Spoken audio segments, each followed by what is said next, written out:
Millionaire visits his abandoned home, but shocked to see his dead wife living there with his son. What he did next made him discover the truth his own mother buried for years. Hello friends. Welcome to our story. Before we start, please like this video and subscribe. Also, tell us in the comments, where are you watching from?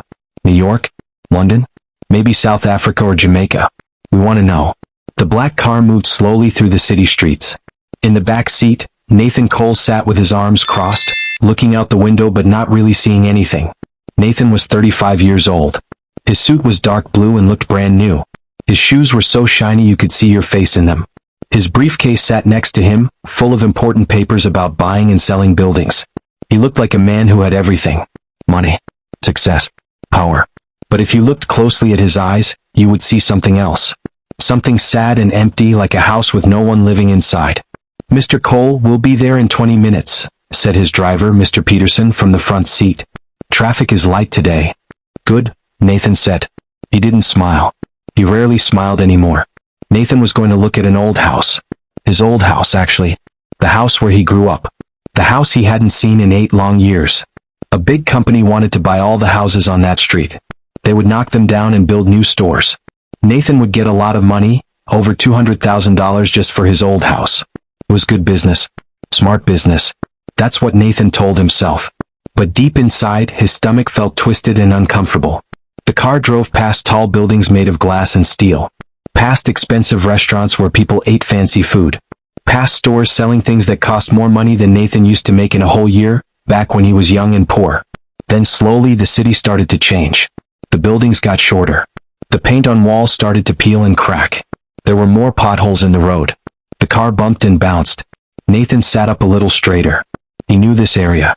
This was the old neighborhood. The place where he came from before he became successful. He saw kids playing basketball in a court with a bent hoop and no net. He saw a man selling fruits from a wooden cart. He saw old cars parked on the street, some with broken windows. "We're getting close, sir," Mr. Peterson said quietly. Nathan's hands felt cold. He rubbed them together. 8 years. 8 years since he'd been here. 8 years since the worst day of his life. He closed his eyes and remembered. The phone call from the police. The terrible words, "Mr. Cole, there's been an accident. Your wife. I'm so sorry.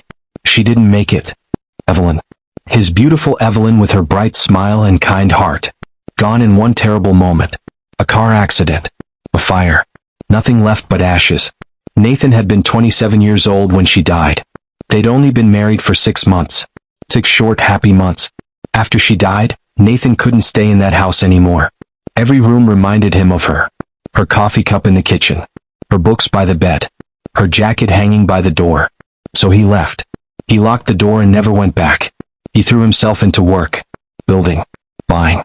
Selling. Making money. Getting rich. Trying to fill the empty hole in his heart with success. It never worked. But he kept trying anyway. "Sir, we're here," Mr. Peterson said. The car stopped. Nathan opened his eyes and looked out the window. There it was. The old house on Maple Street. It looked terrible. The white paint had turned gray and dirty. The fence was falling down. Weeds grew everywhere, tall and wild. One of the upstairs windows was cracked.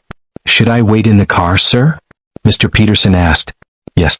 I won't be long," Nathan said. "Just need to look around, take some pictures for the sale paperwork. 10 minutes, maybe 15. He grabbed his briefcase and stepped out of the car. The air smelled different here. Like old wood and dirt and someone cooking beans nearby. It smelled like his childhood. Like the past. Nathan walked slowly toward the house, his fancy shoes crunching on the broken sidewalk. Just get this over with, he told himself. Take the pictures. Sign the papers. Sell it. Move on. But then he noticed something strange. The grass near the front porch wasn't as tall as the rest. Like someone had walked through it recently. Many times. Nathan frowned. Probably just kids playing, he thought. Or homeless people breaking in to sleep. He walked up to the porch. The wooden steps creaked loudly under his feet, like they were complaining about his weight. He reached for his keys. He brought the old house key just in case, but then he stopped. His heart started beating faster. There was light coming from inside the house. Through the dirty front window he could see a soft yellow glow. Like a lamp was on. Nathan's mouth went dry. Maybe someone forgot to turn off the electricity when they closed the account? He wondered. But no, that didn't make sense. The electricity had been cut off years ago. He stepped closer to the window and looked inside. What he saw made him freeze like a statue. The living room wasn't empty. There was furniture. A brown couch. A small wooden table. A colorful rug on the floor. Toys, a red truck, some building blocks, stuffed animals. Someone was living in his house. Anger rushed through Nathan's body like hot water. This was his house. Who would dare break in and live here? He walked to the front door and knocked. Bart. Boom. Boom. Boom. He heard sounds inside. Footsteps. Light and careful, like someone trying to be quiet. The footsteps came closer. The door opened just a crack. Just enough for Nathan to see one eye, one side of a face. A woman's face. "Can I help you?" she asked. Her voice was soft but scared. "Yes, you can help me by," Nathan started to say angrily. But then the door opened a little wider. Nathan saw her face fully now. And every word died in his throat. Time stopped. The world stopped.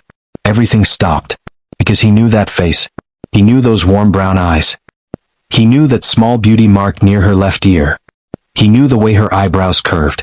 He knew the tiny scar above her lip from when she fell off her bike as a kid. He knew everything about this face because he had loved it. Because he had kissed it. Because he had dreamed about it every single night for 8 years. Evelyn. The word came out as barely a whisper. The woman's eyes went huge. Her face turned white as paper. Her hand gripped the door so hard her knuckles turned white. "Nathan," she breathed. They stared at each other. Neither one could move. Neither one could breathe. This was impossible. Completely impossible. Because Evelyn was dead. Nathan had gone to her funeral. He had watched them put her coffin in the ground. He had cried until he had no more tears left. But she was standing right here. Right in front of him. Alive. Real. Breathing. You're dead," Nathan whispered. "How are you? This can't be." "Mom? Who's at the door?" A small voice called from inside the house. Nathan's heart nearly exploded. "Mom?" A little boy came running up behind Evelyn. He was small, maybe 7 or 8 years old. He had messy brown hair that stuck up in funny directions. He wore old jeans with holes in the knees and a blue t-shirt with a dinosaur on it. The boy grabbed Evelyn's hand and looked up at Nathan with curious eyes. Green eyes. The exact same shade of green as Nathan's eyes. Nathan felt like the ground was disappearing under his feet. The boy had his eyes. His nose. The same shape of his face. Even the same way his left ear stuck out just a tiny bit more than his right. "Mom, is this man bothering you?" the boy asked, trying to sound brave even though he looked a little scared. Nathan couldn't speak. Couldn't move. Couldn't think. Evelyn pulled the boy closer to her, protecting him. When she looked at Nathan now, there was no love in her eyes. Only fear and anger. "You need to leave," she said. Her voice was shaking. "Right now." "Evelyn, I don't understand," Nathan finally managed to say. "They told me you died. The police came to my office. They said there was an accident. A car fire. They said you were." "I know what they told you," Evelyn said coldly. "Now leave. You're scaring my son." "Your son?" Nathan's voice cracked. Is he? He couldn't finish the question. But he didn't need to. The answer was right there in the boy's face. In those green eyes. "This is Lucas," Evelyn said, her hand protectively on the boy's shoulder. "And yes, before you ask, you have no rights here. No claim. No place in our lives." "But I'm his," Nathan started. "You're nothing to him," Evelyn said louder now. "You left us. You believed what you were told and you walked away and you never looked back. Because I thought you were dead," Nathan shouted. Lucas started to cry. "Mom, I'm scared. Make him go away." Evelyn picked up Lucas even though he was really too big to carry now. She held him tight against her chest. "Go away, Nathan," she said, tears running down her face now too. "We don't need you. We've been fine without you. Just, please, go away." "Evelyn, please just tell me what happened," Nathan begged. "How are you alive? Where have you been? Why didn't you?" "Go away," Evelyn screamed. And she slammed the door in his face. Bang. Nathan stood on the porch, staring at the closed door. His whole body was shaking. His mind was spinning like a tornado. Evelyn was alive.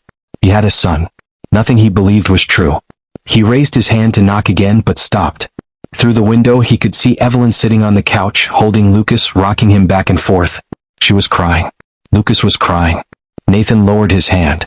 Slowly, like a man in a dream, he walked back to the car. "Everything okay, Mr. Cole?" Mr. Peterson asked when Nathan got in. "You look like you've seen a ghost." Nathan stared at the house. at the light glowing in the window, at the shadow of Evelyn and the boy, his boy, moving inside. "Maybe I have," Nathan whispered. "Sir?" "Drive," Nathan said. "Just drive." But as the car pulled away, Nathan kept looking back, looking at the house he came to sell, the house that held the biggest secret of his life. His wife wasn't dead. He had a son, and nothing would ever be the same again. Nathan didn't sleep that night. He sat in his big apartment with its expensive furniture and huge windows overlooking the city. Usually he loved this view. All those lights twinkling below made him feel powerful and successful. But tonight he didn't even look at the view. He sat on his leather couch in the dark, staring at nothing, thinking about everything. Evelyn was alive. He had a son named Lucas. His whole life was a lie. When the sun came up, Nathan was still sitting there. He hadn't moved. His expensive suit was wrinkled now. His perfect hair was messy. His phone buzzed. A text message from his assistant, Rebecca. "Good morning, Mr. Cole. Don't forget, meeting at 9 a.m. about the Maple Street property sale. The buyers are very excited."